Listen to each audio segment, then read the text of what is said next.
এখন বাজে বিকেল 5টা আর আমরা 4 জনে মিলে বেরিয়ে পড়েছি একটু মেলায় ঘোরাঘুরি করবো বলে। তবে রিজোর বাবা যাবে না, ও যাচ্ছে দোকানে। আর আমরা যেহেতু রেডি হয়ে বেরিয়েছি, আজকের একটু কাজ আছে, একটু বাপের বাড়ির দিকে যাব, তো ওখানে একটু আমার দরকার আছে, সে কারণেই আজকে যাওয়া। তো দেখো আজকে বিকেল বিকেল বেরিয়ে পড়েছি আর প্রচন্ড মেঘ করেছে আকাশে, তোমরা কতটা বুঝতে পারছো আমি জানি না। রিজোর বাবা চলে যাবে দোকানে, আমাদেরকে বাজারের মুখে নামিয়ে দেবে, আমরা অটো ধরে যাব বেহালার দিকে। তার আগে কিন্তু একটু কাজ আছে, আমরা সিটি স্টাইলেও যাব, কারণ কিছুদিন আগে যখন আমরা শপিং করেছিলাম কয়েকটা জিনিস এখন চেঞ্জ করার রয়েছে, তো সে কারণে ওখানে যাব। তার আগে দেখো মিষ্টির দোকানে এসেছি, মিষ্টির দোকান থেকে একটু মিষ্টি আর সিঙ্গারা কিনে নিচ্ছি। 5টা দিয়ে দিন সিঙ্গারা। ঠিক আছে। একটু মিষ্টি কিনলাম, কারণ কি আমার বাপের বাড়ি যেহেতু গোপাল রয়েছে, তো মা গোপালদের পুজো দেয় সন্ধ্যেবেলা, মা সন্ধ্যে দেবে আমি জানি, সে কারণে একটু মিষ্টি নিয়ে নিলাম। মা পুজো দিয়ে দেবে, কপুদের দেবে, আর আমি যখনই যাই কপুদের জন্য কিছু না কিছু নিয়ে যাই, তো সে কারণে একটু মিষ্টি নিয়ে নিলাম আর সিঙ্গারাও নিয়ে নিলাম কিছুটা, কারণ কি সন্ধ্যের দিকটা যদি খিদে পায় তাহলে একটু সবাই মিলে সিঙ্গারা মুড়ি চা খাওয়া হবে। আর তারপরে দেখো মাম্মার তেষ্টা পেয়ে গেছে, আর তেষ্টা নয় যাই হোক চোখের আর কি দেখলেই খেতে ইচ্ছা করে, সে কারণে একটা সোডা ওয়াটার নিয়ে নিলাম। নিয়ে আবার রিজোর বায়না, ও মেলায় যেহেতু ঘুরছি আমরা একটু, তো সে কারণে রিজো আবার বায়না করেছে ওকে খেলনাবাটি কিনে দিতে হবে, তো ওকে আবার খেলনাবাটি কিনে দিলাম। দিয়ে এই যে রাস্তা বরাবর আমরা এখন হাঁটছি, আমরা সিটি স্টাইলের দিকে যাব। তো সিটি স্টাইলে যাওয়ার আগে এখন যেহেতু একটু তাড়াতাড়ি বেরিয়ে পড়েছি, সে কারণে একটু টুকটাক জিনিসপত্র মেলায় দেখা দেখি করছিলাম, কেনাকিনি করছিলাম।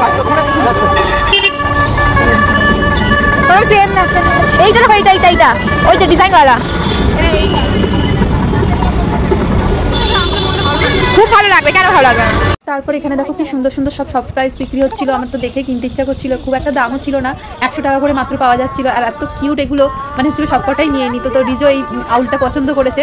তারপরে এদিকে এসে টুকটাক এই যে গামিজ, তারপরে এগুলোকে কি বলে ক্যান্ডিজ, সমস্ত কিছু এগুলো রিজো মাম্মা দুজনেই বায়না করছিল, তো ওদের জন্য নিলাম। তারপরে বাপের বাড়ি যেহেতু যাচ্ছি রথের মেলা থেকে একটু জিলিপি কটকটি নিমকি এইসব না নিয়ে গেলে হয়, তো সে কারণে একটুখানি মায়ের জন্য বাবার জন্য একটু জিলিপি কটকটি নিমকি এই সমস্ত কিছু একটু অল্প অল্প করে নিয়ে নিলাম, সব কিছু মিলিয়ে মিশিয়ে। আর তারপরে এখান থেকে আমরা চলে যাবো এখন সিটি স্টাইলে।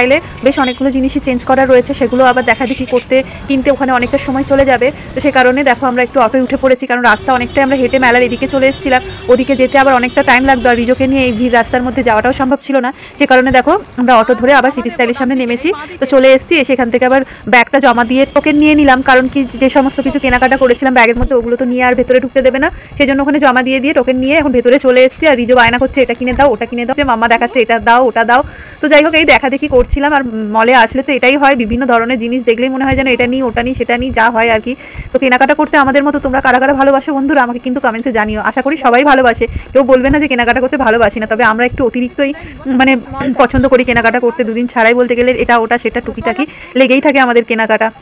আর কি বলো তো, কেনাকাটা করলে না মনটাও ভালো থাকে, সবসময় তো ঘরের মধ্যে কি ভালো লাগে, একঘেয়ে লাইফ আর ভালো লাগে না, তো সেই কারণে মাঝে মধ্যে কিন্তু এরকম শপিং মলে এসে টুকিটাকি জিনিসপত্র কেনাকাটা করতে বেশ ভালোই লাগে।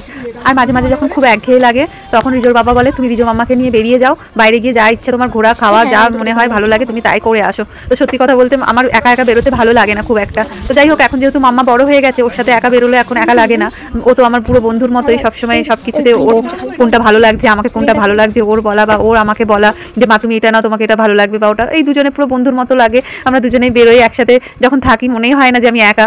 যাই হোক মাঝে মধ্যে এরকম করতেও ভালো লাগে, মনটাও ভালো হয়ে যায়।